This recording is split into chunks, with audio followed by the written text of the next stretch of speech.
this, then we will continue. Unmute yourself and say yes or no. Yes, ma'am. Yes, ma'am. Yes, ma'am. So let's continue now.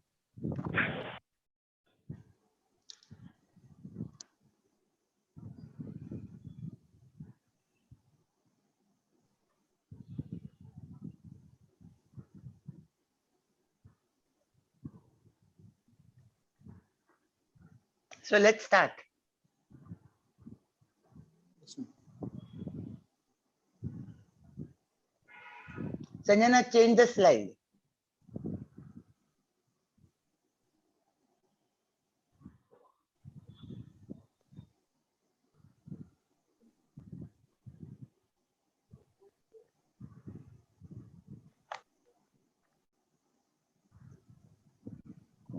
Sanjana, yeah. Now, Sai Krishna, Yes, ma'am. this is a scenario of a 45-year-old female who has come with painless lump in the left breast since 3 months. Yes, ma'am. If only this much history is given to you, Yes, ma'am. what will come in your mind as a differential diagnosis?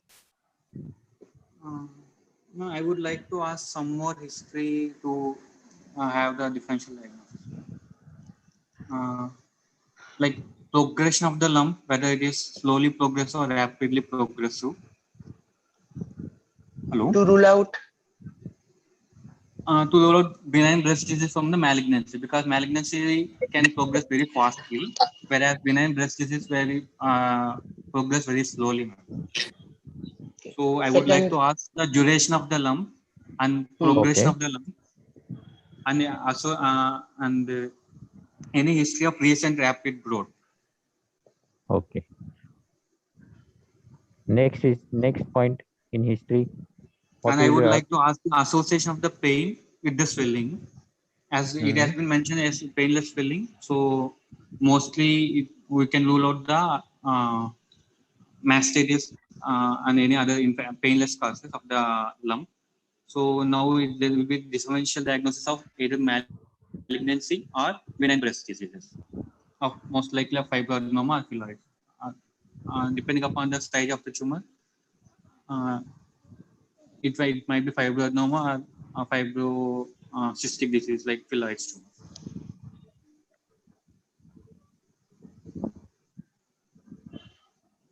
often if you do not have any history with you, what Yes, is the ma'am. differential diagnosis which you can think of a breast lump? Without any breast lump, ma'am. Yeah, any Yes. 45 years old female breast lump? Depending upon the age of this patient, we can think of mainly of malignancy, number one, because at this age, most common breast lump will be malignancy only. Other than that, there will be chances of having cystic hyperplasia or any chronic abscess, where if the patient has previous history of any acute mastitis or acute breast abscess, which is inadequately drainage or given antibiotics and resolved, it might form the chronic abscess, which might be painless also in the chronic term.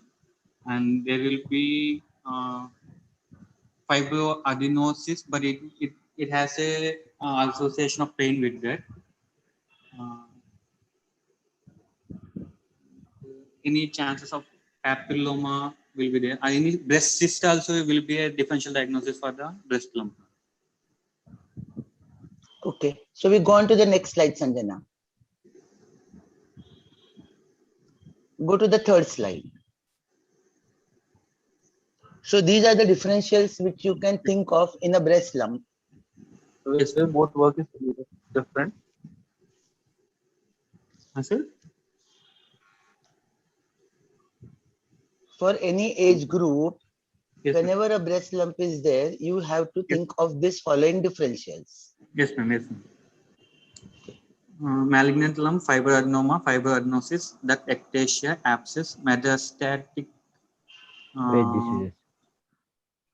breast disease, and traumatic fat necrosis. Yes, ma'am. Next slide, Sanjana.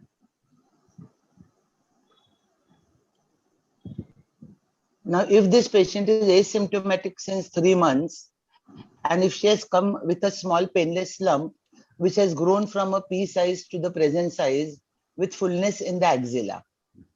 Yes, ma'am. Next slide. So, yes. What the fuck?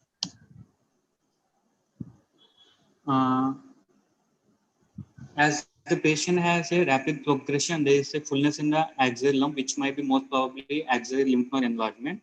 I would like to ask the other histories like any nipple discharge, whether it is serous, bloody, or bloody discharge or serous discharge, and any swelling in the neck to look for the supraclavicular lymph nodes, and to rule out the metastatic disease also. I would like to ask the any history of cough, hemoptysis, chest pain, or any history of any pain in abdomen or lump in abdomen, and history of jaundice. And I would like to ask the most importantly, pain in the backache or lower backache, or any long bone pain, and any history of headache, convulsions, to rule out the metastasis of the breast carcinoma. Okay. So go to the next slide, Sanjana. So have you covered all these factors? Pain, I will have asked them. Menstruation, like okay, I would like to ask the history of previous surgeries also. History of previous surgeries, and history of any previous breast lump, and history of trauma. I forgot. History of trauma to rule out the traumatic fat necrosis. Okay. Yes. Next slide. Next slide. So if you're thinking that this is not a benign condition, but it is a malignant condition, Yes, ma'am. then go to the next slide, Sanjana. So now we say that this is a malignant condition. Yes, ma'am. Okay. So now this history also you have to ask, Yes, ma'am. which you covered almost, looking at the Yes, ma'am. metastasis, looking at the weight loss, looking at ulceration over the swelling, and also for the distant metastasis to the GI tract and the vertebrae and the lungs and the chest. Yes, ma'am. Important thing I did not remember if you said is whether there is swelling in the opposite side. Yes, ma'am. That is also. Yes, ma'am. So with this history and with this on history now, what is your final diagnosis?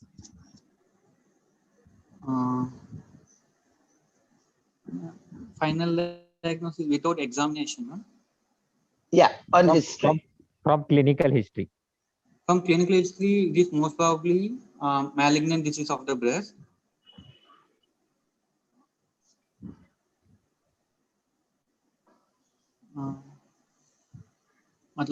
We can't stage the tumor because we don't know the any size and we don't know the lymph node status. It most probably malignant disease of the breast. Okay. But then you also have the negative history of no bone pain, no abdominal complaints. Yes, ma'am. But based on that, we can only rule out the only metastasis, but we can't do any T staging or N staging depending upon. Okay. So you only can say that this is malignancy, probably. Yes.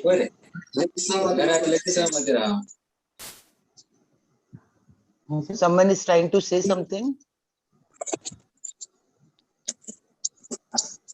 Hello. Okay, go to the next slide, Sanjana.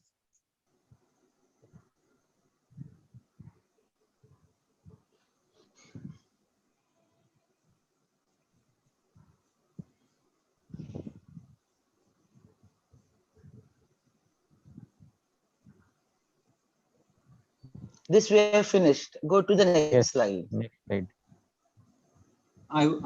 Yes, ma'am. This like after the present history of presenting illness, I would like to ask the family history, personal history, and menstrual history, and obstetric history. In family history, I would like to ask any history of family members affected with the breast cancer, either first degree related and second degree related. Any family history of either ovarian cancer, gastrointestinal carcinomas, and prostatic carcinomas to rule out the hereditary breast cancers.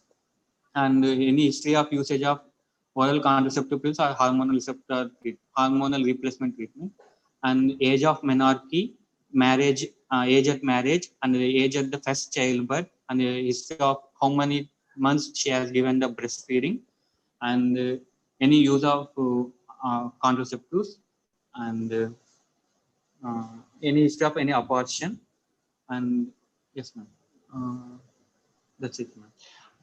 Why do you think oral contraceptive pills form a predisposing factor in the history for malignancy? Because of the estrogen content in the OC pills, they will increase the risk of carcinoma in the females. And what about breastfeeding for a longer time, decreasing the It incidence? will decrease as the pregnancy, because during lactation, the menses will be stopped. Like there will be decrease in the estrogen levels, and even menstruation will be. So how will that decrease the incidence of malignancy?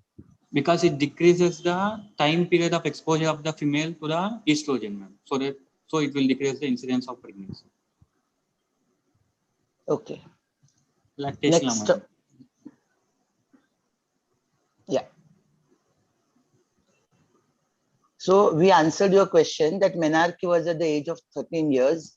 She was married at 17, had her first child at 21. She has breastfed all the children. She is still menopausal with LMP 4 days back. Yes, ma'am. Next.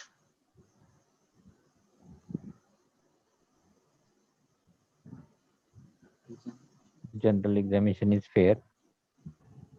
Next slide. Next, Sanjana. Okay, in general examination, there is nothing significant. Yes, ma'am. Now, we would like to ask you, how will you examine this patient and in what position? Yes, ma'am. I would like to start in the presence of a chaperone. I would like to inspect the patient first in 4 different positions. Mainly, first position will be sitting by the hands by the side of the patient, and hands raised over the head, and hands placed over the waist, and leaning forward position. And in the position, in the sitting position by the hands by the side, I would like to see the symmetry of the breast and position of the both breasts and shape of the breast, any puckering or dimpling, and skin over the breast with any engorged veins or puree orange appearance, or any lumpish feel, lump seen or not. And while raising the hands above the head, I would like to see any nipple retraction or displacement of the nipple, and I would like to see the inferior mammary fold also. And by placing the hands over the waist, it will improve the visualization of any puckering or dimpling. And by leaning forward, I would like to see whether any fixity of the lump to the chest wall mainly, and also to the pectoralis major muscle. And I would like to see the nipple position and any retraction, any crackles over the nipple.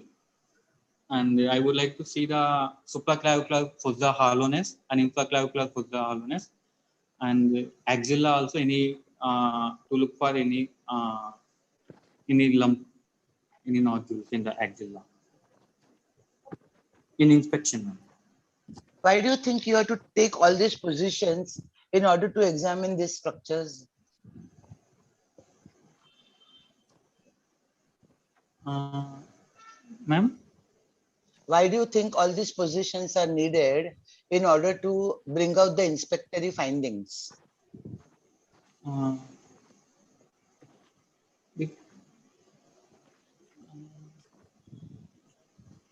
Because these positions will, in single position, we can't demonstrate all the findings which we want to see now. In just sitting position, we can't see the inframammary fold clearly, and we can't see the fixity of the lump also well in a just sitting position. Right, and also the relationship of the one breast to the other breast. Other.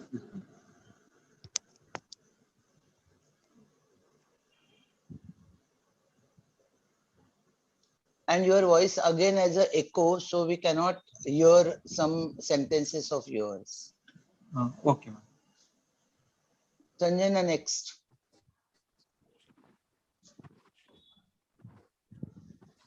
On.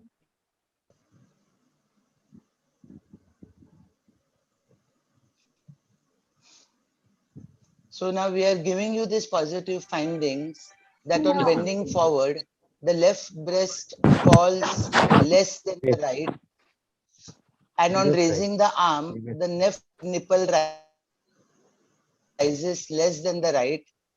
The swelling in the left breast becomes more prominent, and there is no visible axillary swelling. Yes, ma'am. Next, Sanjana.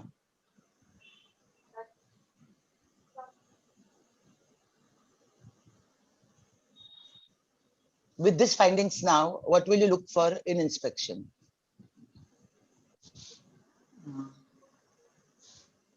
Ma'am, as the lump is, as the nipple retraction is there, and the lump is not falling freely when leaning forward, there might be a chance of fixity of the lump to the pectoralis major muscle at the chest wall mainly.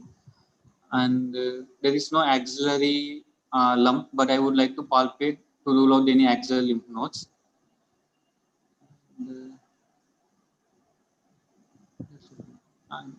And I would like to palpate to look for any skin fixity of the Fair lump. enough. Next slide. No, so now we are telling you the inspectory findings that Yes, there ma'am. is a diffuse lump in the upper outer quadrant. The left nipple is displaced upwards and outwards and deviated to the right. The skin shows no changes of redness, pudgy orange, puckering, dimpling, etc. And there are no skin changes like fungation, nodules, or scarring of the skin. The right Yes. side of the breast is completely normal. Yes, ma'am. Next slide.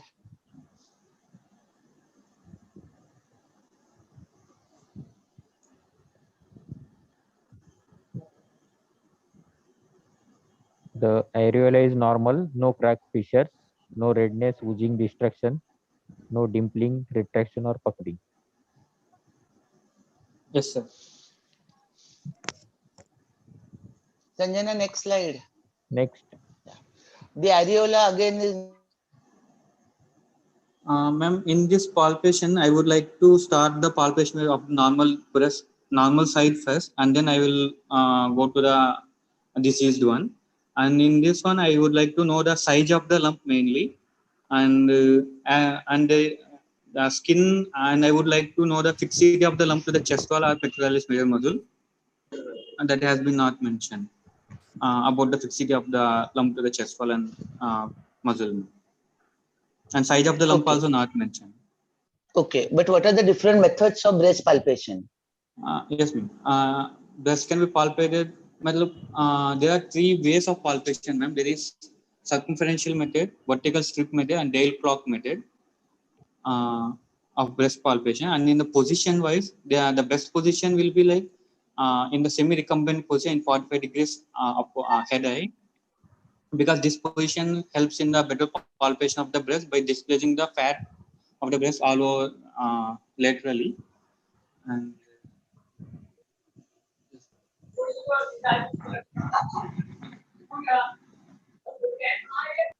Sanjana, next screen.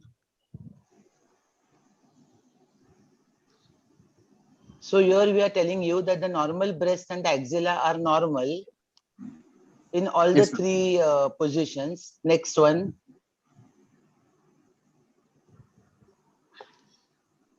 And this is the findings in the left breast. There is a lump around 3 by 2 by 2 centimeter with hard consistency. It is probably fixed to the breast tissue. There is no retraction, there is no nipple discharge, and there are no changes when the arms are on the waist or they are pressing over the hip, and the breast tissue falls forward on bending. Yes, ma'am. Okay, next. Now, how will you examine the axillary lymph nodes? We like to tell verbally, orally, Yes, because we cannot do a practical approach. Yes, ma'am. Actually, axial lymph nodes are divided into 3 groups mainly. Level 1, level 2, level 3. Level 1 includes anterior, lateral, and posterior group of lymph nodes. Level 2 includes central and rotus, interpectoral lymph nodes. And level 3 includes apical lymph nodes. For palpation, for anterior group of lymph nodes, we have to stand in front of the patient. We have to raise for the, suppose this is left side of the axilla. I would like to raise the left arm above, and I would like to place my right hand with index, middle, and ring finger behind the anterior axillary fold and thumb in front of axillary fold, and then resting the left arm of the patient over my forearm and supporting the left shoulder of the patient with my uh, with my left uh, hand, and I would like to palpate the anterior group of lymph nodes with the um, uh, against the anterior axillary fold, that is pectoralis major muscle, in between the thumb and remaining fingers.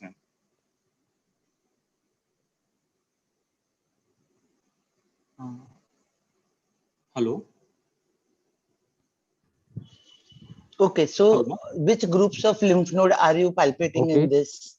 I have palpated anterior group now, and after that, if I would like to place my hand towards the apex of the axilla, and I would like to palpate the central and apical group of lymph nodes. And for the lateral group of lymph nodes, I would like to palpate the left side lateral group with the same hand only. And for the posterior group of lymph nodes, I would like to go behind the patient and I support the arm and shoulder of the patient, and I would like to palpate the left side posterior group with the left side of the hand against the posterior axillary fold. And for the supraclavicular lymph nodes, I would like to stand behind the patient and I will ask the patient to shrug the shoulder, and I would like to palpate from behind in the posterior triangle. When you are palpating all these groups of lymph nodes, you are palpating the nodes against what? For anterior group of lymph nodes, I would like I am palpating against the pectoralis major muscle, anterior axillary fold, and for the lateral group of lymph nodes, I am palpating against the humerus, and for the posterior group against the posterior axillary fold, and for the central and apical against the lateral wall of the chest. Okay. You said the supraclavicular lymph node palpation. Supraclavicular is a big region starting from medial end of the clavicle to the lateral end of clavicle. Yes, so in which position will you palpate in which quadrant of the supraclavicular? Let's sitting, ma'am.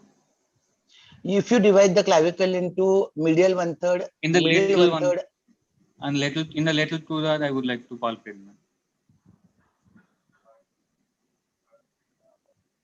Why do you want to palpate in the lateral 2/3?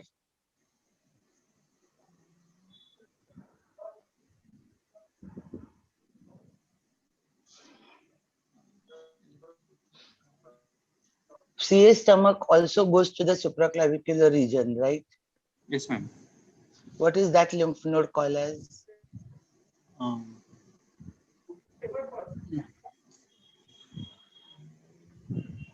Anyone can unmute and answer. Virchow's lymph node. Virchow's lymph node. Right. So this Virchow's lymph node is palpated in which 1/3 of the clavicle? Medial 1/3. Right. So that position is for the Virchow's lymph node because of the drainage.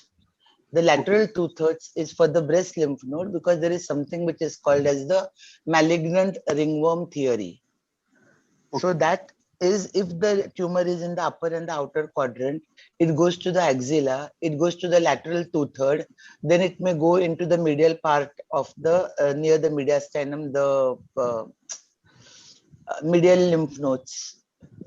So when all these 3 lymph nodes are palpable, then the ringworm becomes complete and that becomes a locally metastatic breast. Okay. Go ahead. So now you have the findings that there is a lymph node of 2 by 2 centimeter in the medial group, single mobile hard, and no other lymph nodes are present in the other axilla and the neck. Yes, ma'am. Next, Sanjana. Systemic examination is normal. Yes, ma'am. Next. So with this now, can you give the final diagnosis or the staging? Yes, ma'am. With this patient has a left-sided breast carcinoma patient with T2N1M0, which is a stage 2B, early breast carcinoma. Okay, everyone agrees with his diagnosis and stage.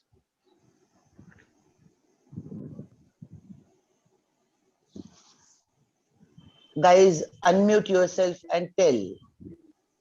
Yes, ma'am. Yes, ma'am. So we agree with T2N1M0, N0. Yes, ma'am. Okay, go ahead. Next, Sanjana.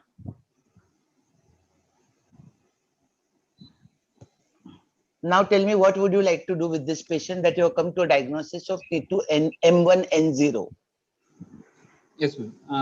First, I would like to investigate the patient to confirm my diagnosis, ma'am, which is the most important triple assessment of the breast, which has a 99.9% of detection of breast carcinoma.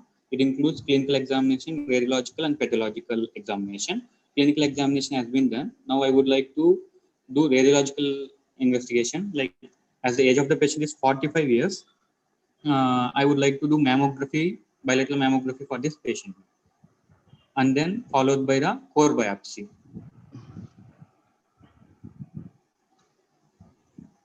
Will you do only mammography, or there are other radiological investigations which you will do? We can do sonography of the breast also, or MRI of breast also can also be done. Dr. Sai Krishna, we can do many investigations, but Yes, in ma'am. this patient, which investigation is indicated? To clarify my question, for Yes, a ma'am. metastatic axilla, is Yes, ma'am. mammography a more I would sensitive like to do investigation than mammography with sonography? UFG of axilla, ma'am. Sonography of the axilla. So sonography, what does sonography pick up between a malignant lymph node and a benign lymph node? Yes, ma'am. In sonography, the features suggestive of malignancy are cortical thickening greater than 1 centimeter, irregular borders, hypoechoic nodule, and loss of fat planes suggestive of the malignancy. Okay. Do you have any idea What about is the- elastography? Yes, ma'am. Do you have any idea about elastography? I'm sorry to interrupt, ma'am. The meeting is getting over. Okay, so we switch out and we re-switch in again. Yes, ma'am. Okay.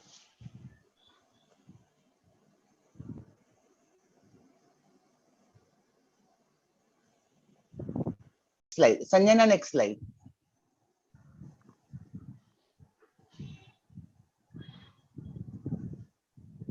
Next slide.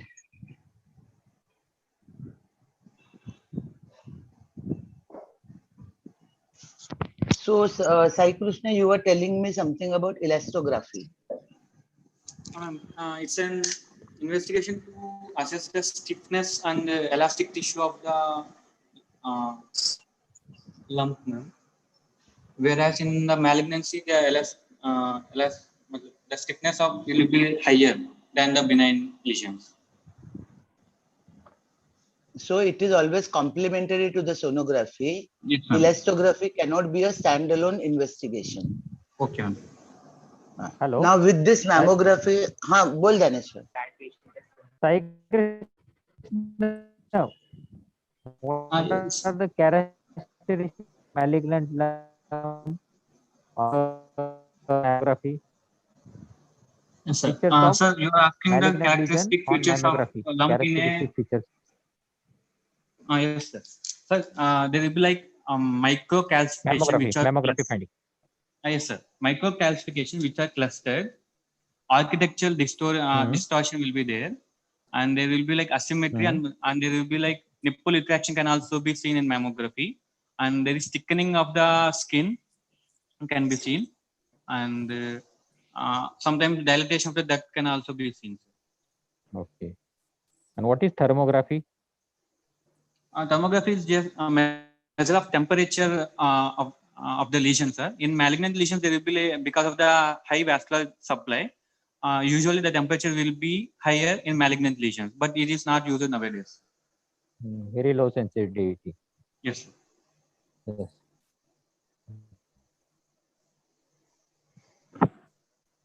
Okay. Next slide.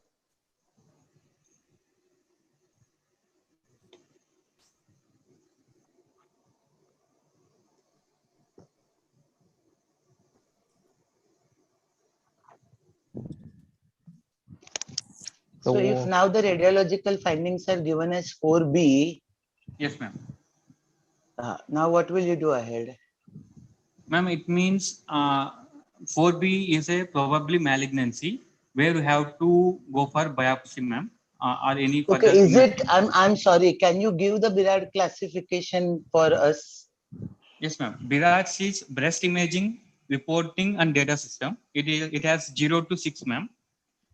0 is inconclusive. We have to go for further additional imaging. 1 is negative, where the malignancy risk is 0%, and 2 is benign. In this also malignancy risk is 0%, and 3 is probably benign, where the malignancy risk is less than 2%. And in these patients, we have to be on a frequent follow-up for every 6 months. And 4 is probably malignant. It has been divided into A, B, C, depending upon the risk of malignancy, like mild, moderate, and severe. Like low suspicious of malignancy, moderate suspicious of malignancy, and severe suspicious. From 2 to 10% is 4A, 10 to 50% is 4B, and 50 to 95% is 4C. And 5 is mostly malignancy, where the malignancy risk is greater than 95%. And in these patients, we have to take appropriate action like biopsy and surgery, compulsory. And 6 is biopsy proven malignancy. So here the diagnosis is 4B. Yes, ma'am. So I would like to go for true-cut biopsy for this patient as a further investigation. Okay. I mean, I would prefer a FNAC to true-cut biopsy. Yes, ma'am. There is advantage in true-cut biopsy. We can have a histopathological diagnosis, and we can have a histological grade of the tumor, and features of like lymphovascular invasion can also be assessed. And most importantly, we can assess the immunohistochemistry of the malignancy, like receptor status, like estrogen receptor, progesterone, and HER2 receptor status, to consider the further management. So you would prefer a FNAC over true-cut, or if you have a FNAC saying that it is malignancy, will you go ahead with it?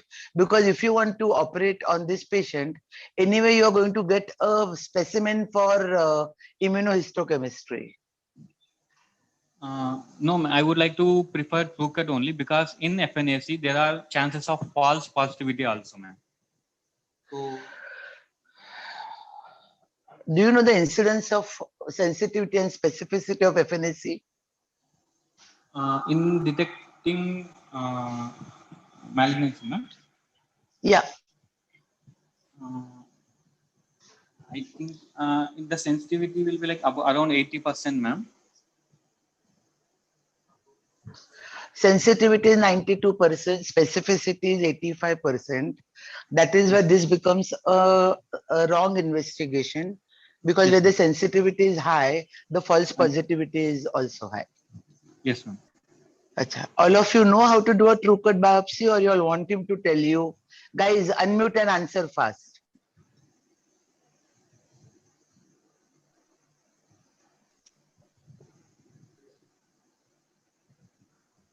Hello.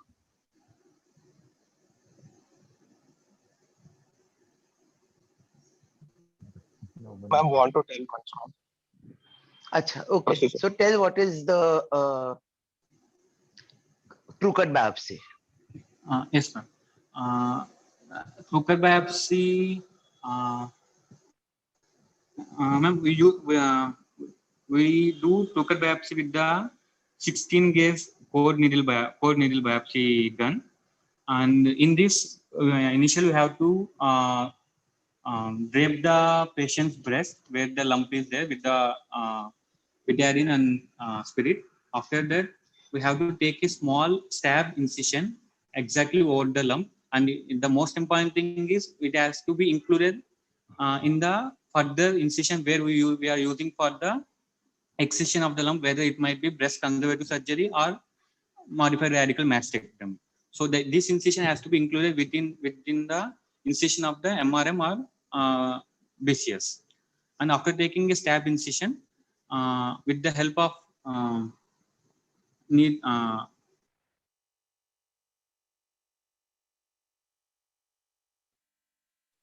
Core needle.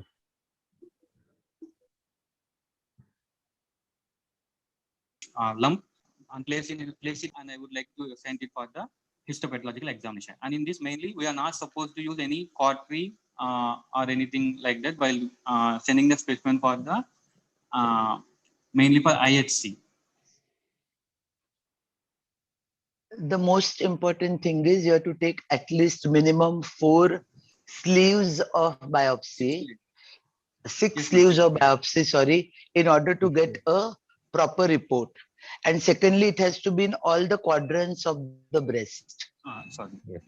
All the quadrants. And when you put it, lump, sorry. And when you put it in the solution, how to differentiate whether it's a fat or it's a biopsy. The fat will float over the solution, and the lump and the tissue of the lump will be falls down. Falls down. Okay. Next.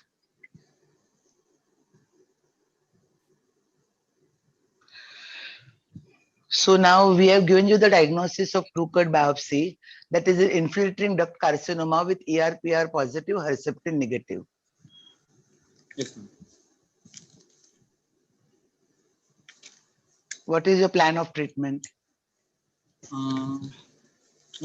As this is a early breast carcinoma and ER positive with ER positive status and infiltrating ductal carcinoma, and the lump size is of 3 by 2 by 2 centimeter, and with clinically palpable.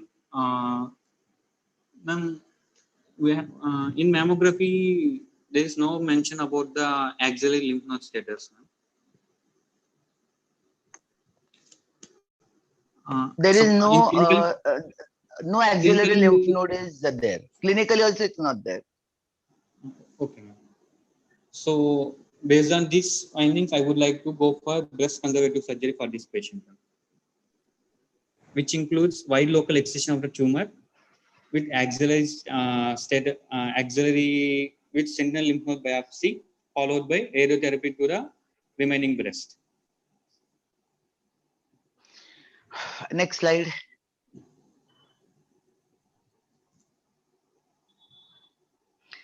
So in which condition would you defer a BCS in this patient? Yes, ma'am. In cases of like multicentric multifocal tumors, and for this patient or generally, ma'am? This patient who is operable and BCS is possible. Ma'am, BCS is possible. I can't understand the question. Daneshwar. In which condition I would like to prefer MRM over BCS for this patient, ma'am? Yeah. Yes, ma'am. One is if the tumor is multicentric multifocal tumor, and if there is any after 2 wide local excision, if there is still margin positive, then you have to go for MRM. And if there is any contraindication to radiotherapy, especially like if the patient has previous exposure to radiotherapy in the childhood, or patient has any collagen vascular disease like scleroderma or active SLE, and if the patient fails to follow up frequently, because in BCS we have to take radiotherapy compulsory to prevent the local recurrence and the metastasis also. So in Yes. this patient, yes, right. So BCS is patient specific, even if yes, there is a possibility of BCS. Yes, ma'am. Next.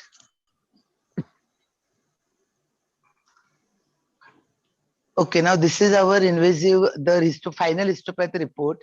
that it is grade 2 carcinoma papillary type, no lymphovascular invasion, and the second scenario where the lymph nodes are 2/22 positive in your final report of BCS. Yes, ma'am. Now, So, how would you go ahead? So I would like to proceed with the adjuvant treatment.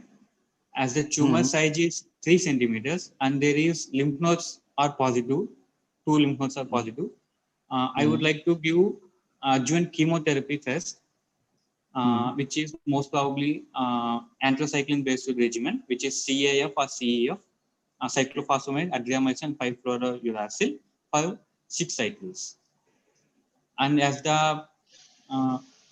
yes, ma'am. And as the lymph nodes are also positive, I would like to give the radiotherapy for this patient to the ma'am, we have done MRM only now. Yeah, we have done MRM. We'll take the scenario that we have done MRM. Yes, ma'am. So I would like to give the radiotherapy to the chest wall and supraclavicular fossa, infraclavicular fossa, and internal mammary group of lymph nodes. As the lymph nodes are positive, and as the patient is ER positive, PR positive, after this after this chemotherapy also we can start the hormonal therapy, most probably with the, as the patient age is 45 years and still menstruating, I would like to give the tamoxifen 10 mg BD for 5 to 10 years. Okay. Now, one thing what I would like to, we all know the MRM steps, so we won't go into it. Only one thing in MRM is that your flap should go till the clavicle, your lower flap should go till the inferior border of the breast, Yes, inframammary fold. The most important thing is about the lateral flap. Yes, ma'am. Yeah, can it you has tell to something? be restricted to the anterior axillary line. Right. Because if it goes beyond that, there will be during radiotherapy there will be chance of injuring the lungs because of the radiotherapy and vessel. So yeah, so these boundaries have to be fixed when you're doing a MRM. Yes, ma'am. Okay. Next slide. Okay, now that we have gone to this adjuvant treatment, if anyone has any questions at this point, okay, let's unmute and ask the questions, or we'll go to different scenarios, which is open themselves and answer. So do you have any questions till now? Anyone? Sandeep is If here. you don't, bol. Ma'am, I want to know what is the difference between displacement and deviation of nipple, and how we will check it, whether it is displaced nipple or deviated nipple. Okay, can anyone answer?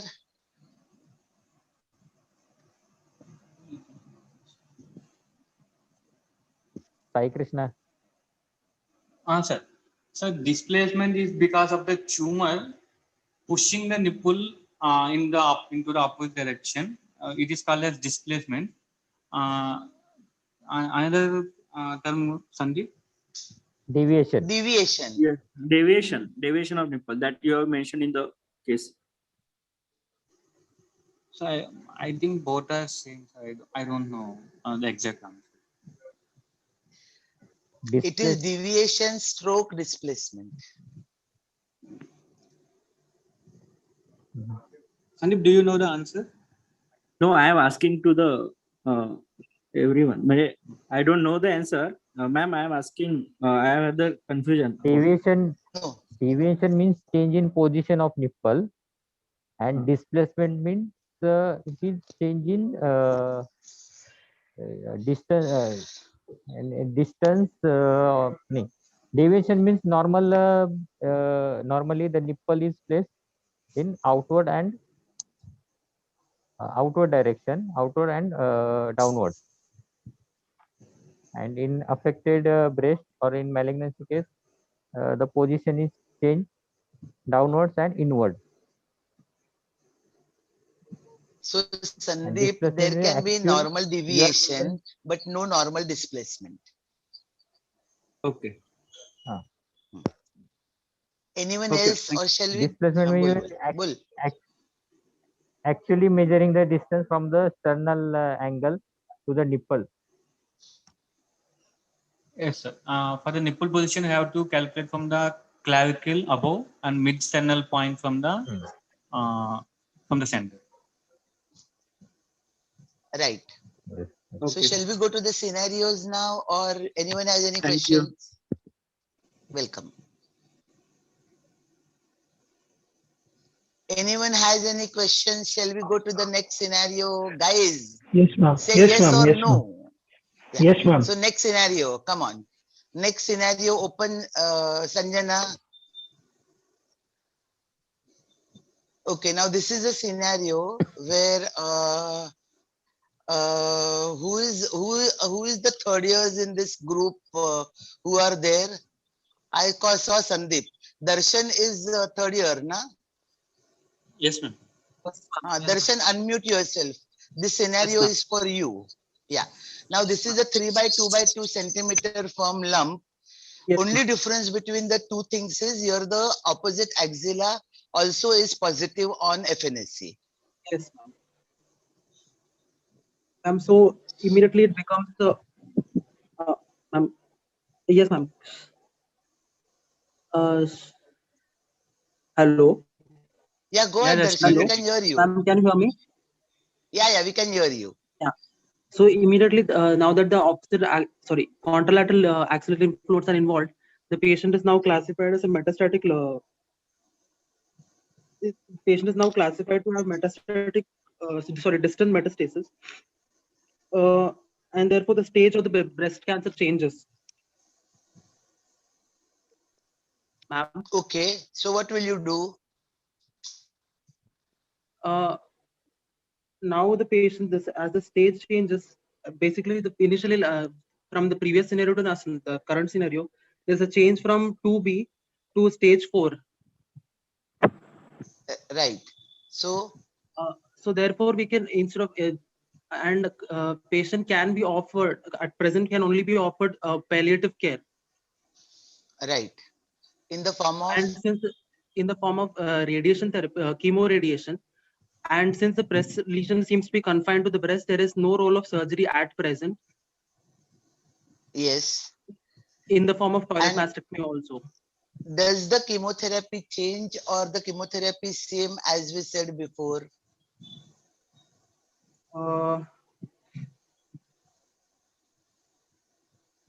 Does the In short, what I'm chemotherapy change for, asking you, is the chemotherapy different for a metastatic disease?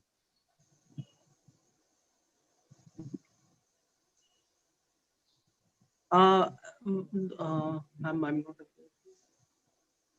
Ma'am, the chemotherapy remains the same actually. Chemotherapy is aimed at treating this, it's basically treating a systemic illness, so it does not change. Anyone has a different opinion than Darshan on chemotherapy? Unmute and talk. Ma'am, good evening, good afternoon, ma'am. Praveen here. Yeah. Hello. Go ahead, Ma'am, Praveen. we can add up the taxanes, ma'am, to the previous regime of chemotherapy, like paclitaxel. Right. So, Darshan, normally what is done in a metastatic, not distant metastasis, but on the opposite axilla, is to give paclitaxel for 12 weeks weekly and then followed by the CA regime. Okay, ma'am. Okay. And here the disadvantage or advantage, whatever, is that Herceptin is negative. Yes, ma'am. So we cannot offer Herceptin to this patient. Yeah, cannot be offered. Yeah, transfer. Okay, so we go with paclitaxel, a weekly course followed by a 3 weekly 21 days course of CA. Okay, ma'am. Anyway, very good that you answered most of the questions, Darshan. Okay, thank you. Yeah, go to scenario 2. Who is the third year over here now? Guys, tell yourself now. Varun is third year. Ma'am, Anand, ma'am. Anand. Okay, Anand. This scenario is for you. The One same second. lump Yes, three. Bolo. And in the previous scenario, with the lump size of 3 by 2 by 2 and the opposite axilla is positive, before stating it as a metastatic, we would like Yeah. to rule out the opposite breast lump, opposite breast primary. Yes, yes. By- We have presuming over here that the opposite breast is normal and only the axilla is positive. Okay. But that was a good point you raised. Because if the breast is also positive, then the And it picture will be like becomes two very different different. primaries. Yeah, then the picture becomes very different. Yes, ma'am. Now the scenario 2 is 3 by 2 by 2 centimeter lump where there is skin ulceration and fixity to pectoralis. Opposite breast and opposite axilla are normal and the same side axilla is positive. Anand. Yeah, ma'am, the stage now, T staging will be T4B, ma'am, now, because of the skin involvement. Yeah. Hello. Yes, yes, we can hear you. Yes, ma'am. The stage will be T4, T4, ma'am. So the stage, T,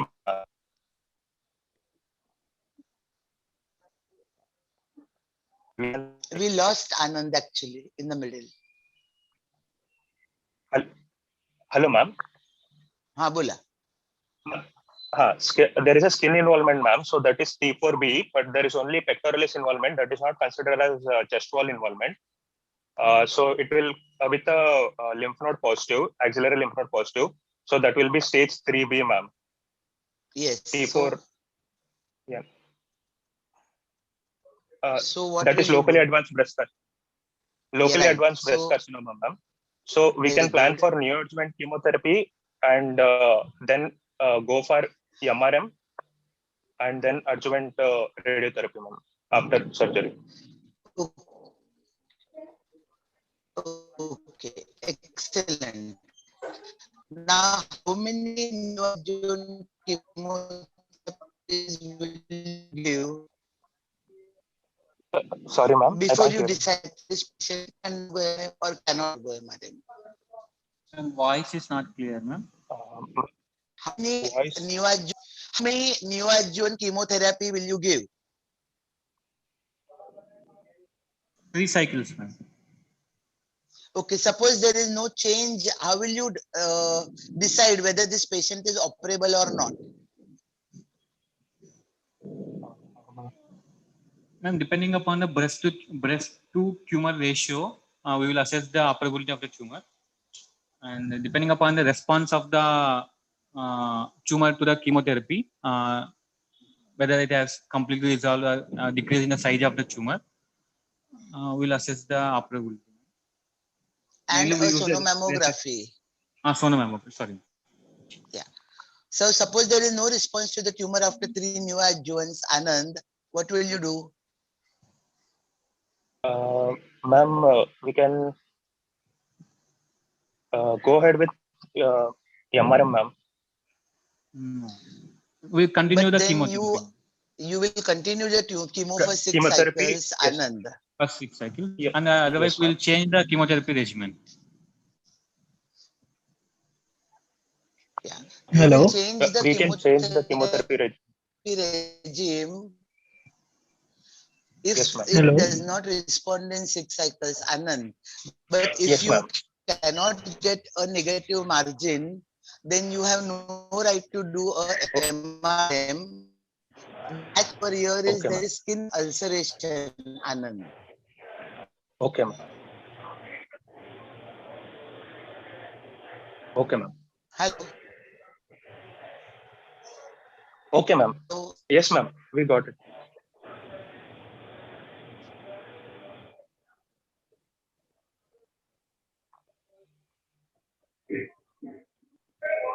Hello. Yes, ma'am.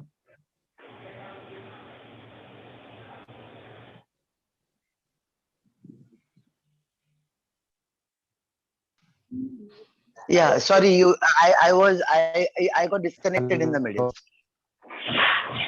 Hello? Yeah, there is skin ulceration also in the This is scenario third. second.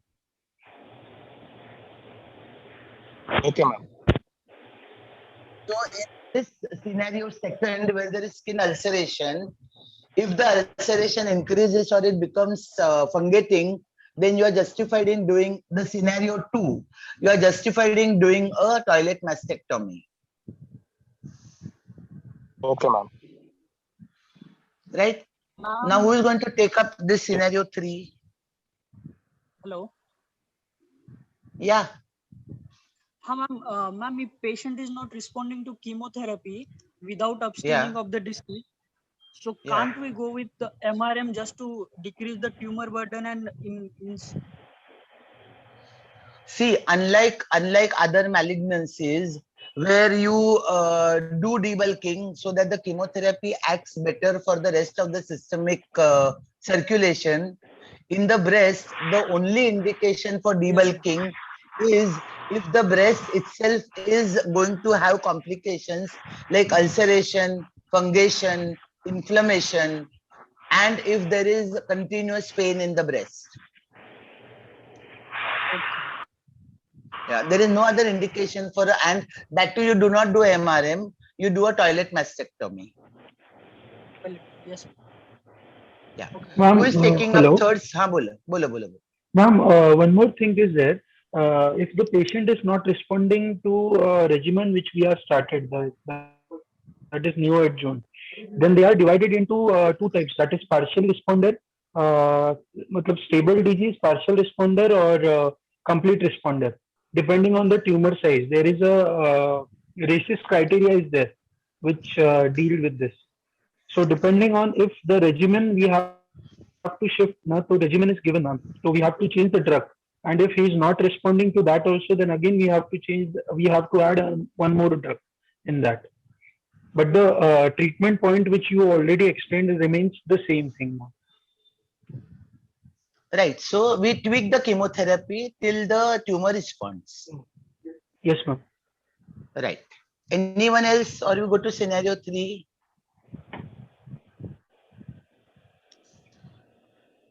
Okay, now for scenario 3, who else is the third year person over here? Praveen, can I take? Yeah, you can take. Welcome. Yes. Now there is a third scenario where again the 3x2x2 lump is there near the nipple areola complex, and there is no axillary lymph node palpable, or it is detected on mammo or sonography. Okay. Ma'am, I would like to go for the modified radical mastectomy for this patient, as ma'am nipple areola complex is involved, so there is no role of breast conservative surgery. And after MRM, ma'am, I would like to go for chemotherapy, and after ER, PR, and HER2 new status, ma'am, I would like to go for this hormonal therapy and transfusion. According to Okay, this is a 3x2x2 1 sec. This is 3x2x2 lump, which is IDC. There are 22 lymph nodes which are dissected. It is 0 out of 22. Yes, ma'am. And ERPR positive, Herceptin negative. Okay, ma'am. Then I would like to give the hormonal therapy, that 10 milligram tamoxifen, according to actually the age of the patient, ma'am, and status of menstrual cycle status. 45-year-old menstruating female. Then, ma'am, I would like to give the tamoxifen 10 milligram BD for 5 years. Okay. Does anyone disagree with Praveen that chemotherapy should not be given? No, ma'am. Chemotherapy should be given, ma'am. Acha. So why you want to give chemotherapy over here when the lymph nodes are negative and nothing is there? Ma'am, as tumor size is more than 1 centimeter, ma'am, it is said that there is a this micro metastasis are there if the tumor size is more than 1 centimeter. So it is better to give the chemotherapy. Perfect. That is the answer which I wanted. Ma'am, one more thing, ma'am. Ma'am, involvement of nipple areola complex is not an contraindication for BCS. We can go ahead with the BCS. Nipple areola, ma'am, that's the point I wanted to tell. We can go in this case is nipple sparing mastectomy. That is BCS. It is a type of BCS. Also, because as a nipple areola complex is okay. If it is involved, we can excise the nipple areola complex also. Yeah.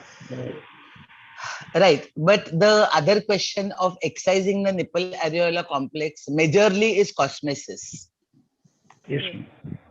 So if you are going to excise the nipple areola complex and do a BCS, you are de-shaping the breast where you will have to reconstruct the breast with the nipple and the areola. Yes, ma'am. You can do it. So there are two views. If you can spare the nipple and areola, which is called as subacute mastectomy, not recommended. But if you have to remove the nipple and the areola and do something like a BCS, not recommended.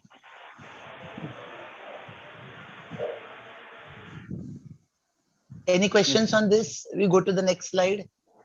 Ma'am, any need of radiotherapy in this patient, ma'am? There is no need of radiotherapy in this patient.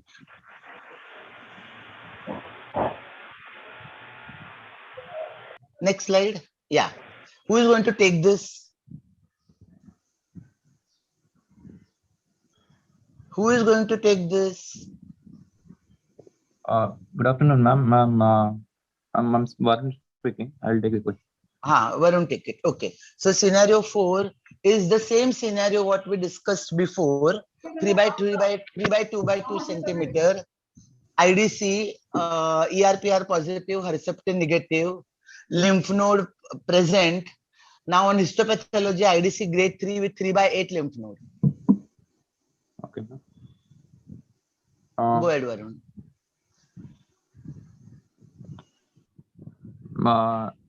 Like to go with MRM with chemotherapy. Varun, this is a histopathology after MRM that there is IDC grade 3 with 3 by 8 lymph nodes.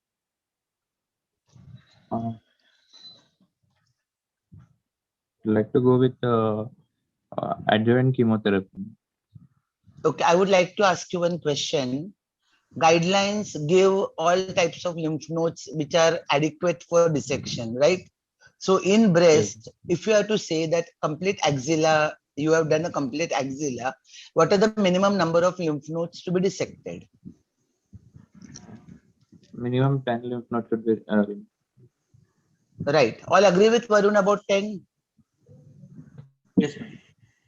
Right. So here we have done 3 by 8 lymph nodes. Yes. So what do you want to do? Should go with axillary dissection. Complete axillary. So you want to again go down and do a complete dissection of the axilla? Ma'am, as the 3 out of 8 lymph nodes are positive anyway, so can we means we can go with the radiotherapy, ma'am? We have to give the radiotherapy to the axilla, ma'am, because axillary dissection is incomplete. It's an indication to give the radiotherapy to axilla. Right. Usually we so don't guys, give so guys, normally remember when you have done a complete axial dissection, radiotherapy is given only to the breast and not the axilla. When you do not give radiotherapy to the axilla, the chances of lymphedema decrease. Here, because you have done an incomplete dissection, you have to give radiotherapy to the axilla. Yes. Okay. Am I clear? Yes. Chemotherapy remains the same. Yes, ma'am. Okay. Yeah. Next slide. Ma'am, in this same case scenario, if 0 lymph nodes will be positive out of 8, then treatment will be the same only. Yeah. See, the question is, we do not know what the other 2 lymph nodes could have been. Yes. So we treat it as a incomplete axilla and we give radiotherapy. Okay. Okay, now I have one scenario which is verbal, not on the slide. Anyone can pick it up? Yes, ma'am. Who is that? Yes, ma'am. Yes, ma'am. म्हणजे कोणतरी एक सांगा. Sorry to interrupt, only 1 minute left. हा मग तू परत दे ना Zoomचं. Who is taking it? Who is the third year over here? Varun, Darshan, Sanjula. Sanjula is third year. Yes, ma'am. So chal, Sanjula, take. Why are you not opening your mouth today? Sanjula, there is a tumor, okay, which is Yes, not ma'am. malignant and it is benign. Okay, I Yes, think ma'am. it's a fibroadenoma. It is 4 by Yes, ma'am. 5 by 4 centimeter. Yes, ma'am. How will you go ahead with it? Ma'am, first, this is after the investigations, ma'am. Yeah, Like, after I have after. done only sonography because this is a 30-year-old Okay. female and it is Yes, 4 ma'am. by 5 by 4.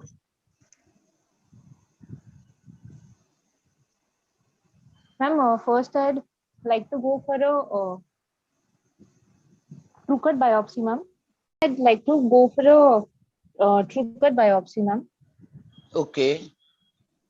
Ma'am, because she's And a what would 30-year-old. no, what do you want to specifically see in the true cut biopsy? Ma'am, if there are any features of malignancy. There are no features of malignancy. Sanjula, the point Yes, here ma'am. is one of the dimensions is 5 centimeters. Ma'am, it can be a phyllodes tumor also. Exactly. So now I fully agree with you that you have to do a true cut. But why are you Yes, ma'am. doing a true cut instead of a FNA?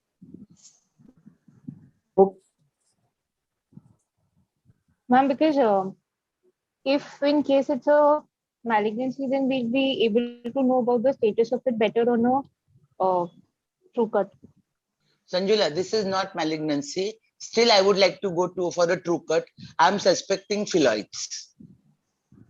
Yes, ma'am. So now why do I want a true cut?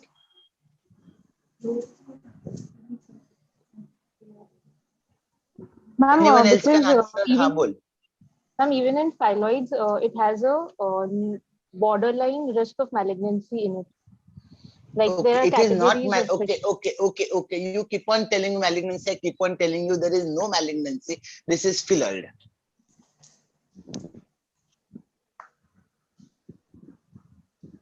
Anyone can pick up from Sanjula? To look for the actually FNAs and core needle biopsy is also difficult to differentiate the benign malignant of the phylloids, ma'am. So better option is to Okay. go for excision of the tumor with 1 centimeter margin. Okay. Now the question over here for a true cut biopsy is in the pathology you have to look for mitotic index. Yes, ma'am. Now depending on the mitotic index, it is divided into low, intermediate, and high. Yes, ma'am. If it is high mitotic index, then you really have to take it as a malignancy and do a wide local excision. Yes, ma'am. If it is low mitotic index, then you can afford to just go a millimeter or two away from the tumor. And if it is intermediate, then you have to go a centimeter away from the tumor. And in a high mitotic index, you have to keep into account that there may be recurrence. So a very close follow-up of the patient is required. Yes, ma'am. Am I clear? Yes, ma'am. Sanjula, am I clear? Yeah. Now ma'am. let's go back to Sai Krishna. We will just finish off in 10 minutes now. All of us must be pretty hungry. The role of fish and role of BRCA1 and BRCA2. Yes, ma'am. Fish is mainly used in if the HER2 receptor status came as equivocal positive, then we can do fish and to differentiate whether the patient has a HER2 receptor positive or not. First, tell what is Herceptin equivocal and tell the full form of fish. Fish is fluorescent in situ hybridization technique, ma'am. And equivocal is there is HER2 receptor status has been classified into 1, 2, and 3. 1 is negative, 2 is equivocal, 3 is positive, ma'am. Okay. So in cases of equivocal cases, to decide whether it is Herceptin positive or not, I would like to go for fish. Okay. And if fish is what, then it is taken as positive. I think greater than 10%. I can't. It I is think greater greater than than 10% 10%. taken as, 10. yeah, taken as positive. Yes, ma'am. So the treatment changes because if fish is positive, we take it as Herceptin positive and we can give the drugs, Herceptin positive related drugs. Yes, ma'am. Yeah. BRCA1, BRCA2. Ma'am, BRCA1, BRCA2 are the hereditary syndromes of the malignancy of the breast. And BRCA1 is chromosome 17, BRCA2 is chromosome 13. The main difference between the two is BRCA1 is associated with the poorly differentiated triple negative basal type of breast cancers, whereas BRCA2 is a well differentiated, mostly hormonal positive status breast cancers. And in the BRCA2, there will be association of the male breast cancer. And in the both scenarios, there will be like association of the ovarian cancer. But in BRCA1, there will be like ovarian, colon, and prostate malignancies. Whereas in BRCA2, additional to the ovarian, prostate, and colon, there will be like melanoma, GB cancer, bile duct cancer, and pancreatic cancer will also be there. Fine. Next slide.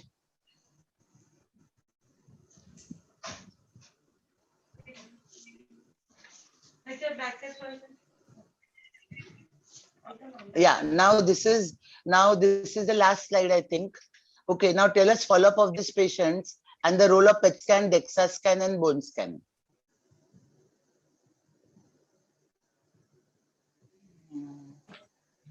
And follow after surgery, after all the treatment, ma'am.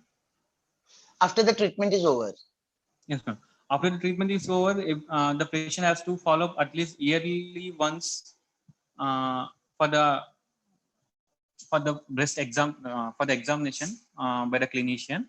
And if the patient complains of any bony pain or if there is any biochemical changes in the laboratory values, then we will advise, depending upon the values, we can advise PET scan and bone scan.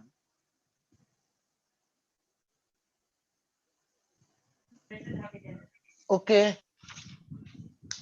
Yes, ma'am. Yeah. Okay. Any other questions, anyone? Ma'am, if we do the PET scan, is it necessary to do the bone scan also? If the patient is complaining only of bony pains which are symptomatic, and if we do not want to do a PET scan, then we can do only a bone scan, because for symptomatic pain with a positive bone scan, the treatment is only radiotherapy. If the patient is asymptomatic with the bone scan showing metastasis, then there is no need for radiotherapy. Yes, ma'am. Daneshwar, you want to tell something?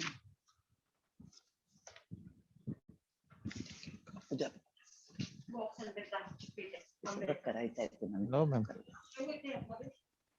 Anyone, any questions now? So with that, now Daneshwar has prepared nice MCQs. We will take only 5 minutes if you guys are not tired. Each one person read and answer that. Come on. Come on, one person unmute and read it.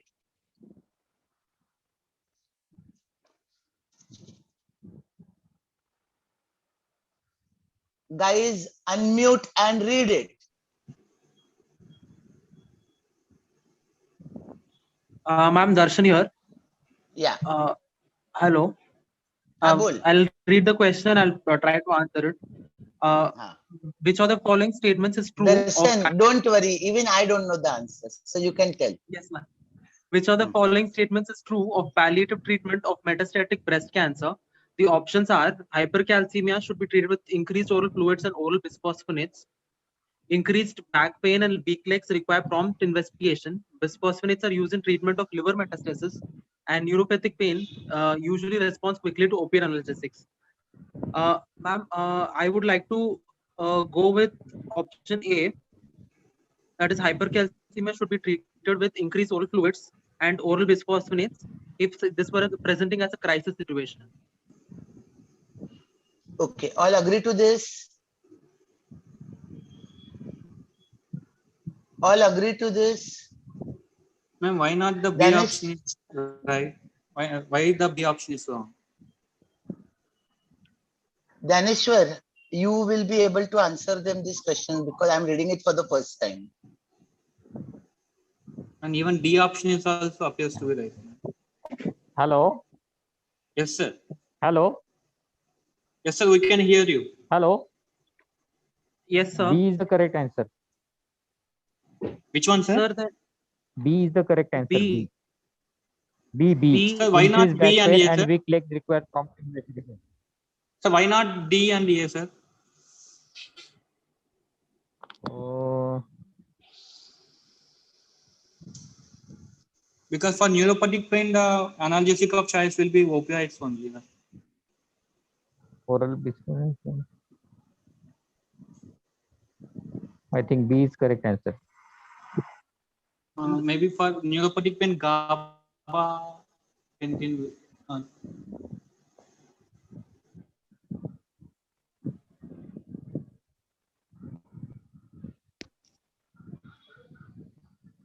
Which of the following statements is true in palliative treatment of metastatic breast Metastatic. cancer? Okay. Okay, the C is definitely wrong. Neuropathic pain usually responds to opioid analgesics. The question is that, I mean, I am just figuring it out. Okay. In a metastatic breast cancer, the neuropathic pain may not be much. So it may respond to opioid analgesics, but neuropathic pain does not play a major part in a metastatic breast cancer. Secondly, the first option of hypercalcemia should be treated with increased oral fluids and oral biphosphonates. Again, this is not a crash situation where the hyperglycemia is present. Okay, so I guess this may be a wrong answer. And increased back pain and weak legs. Here you have to say that the weak legs and the back pain are signs of metastasis to the vertebra and to the long bones. And because they may be the reason for pathological fractures, it requires prompt investigation in the form of bone scan or PET scan and immediate treatment. in this hypercalcemia is mainly due to the maybe bone mets. So in this patient, giving oral fluids and bisphosphonates is not used. Yes, I agree with you, but the thing is that you cannot diagnose that because for the bone metastasis. So the second sentence is very clear: back pain and weak legs. Ma'am, I agree. I'm sorry, ma'am. I'd like to change my answer actually to answer B. Because here they have mentioned that oral fluids and oral bisphosphonates to be given for hypercalcemia. Actually, that would not be given in an emergency situation. Only IV fluids and IV bisphosphonates are preferred. So I think the Right. B is a more correct answer than A. Right. So we agree to the B. Yes. Yes, ma'am. Yeah. Second. Come on, pick up fast. We have 10 minutes more. Pick up.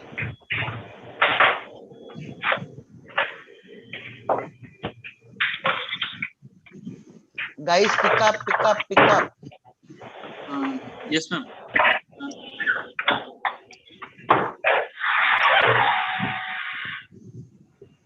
Bolo.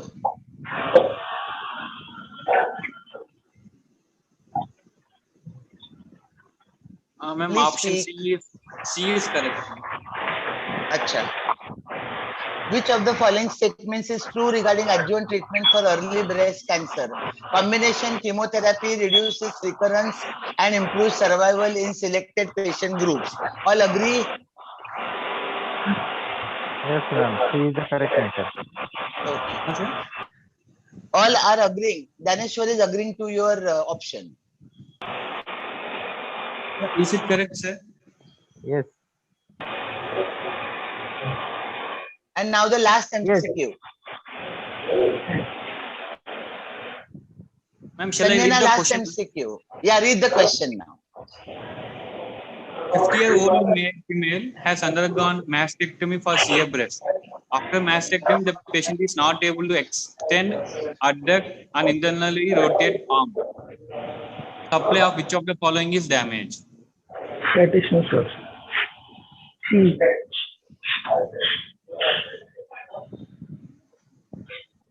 C is the answer. C is the answer. Yes, Yeah. So with this, I think we finish our breast lump discussion. Any questions, etc., you can ask later or you can put it in the chat box. Anyone has any questions? Yes or no?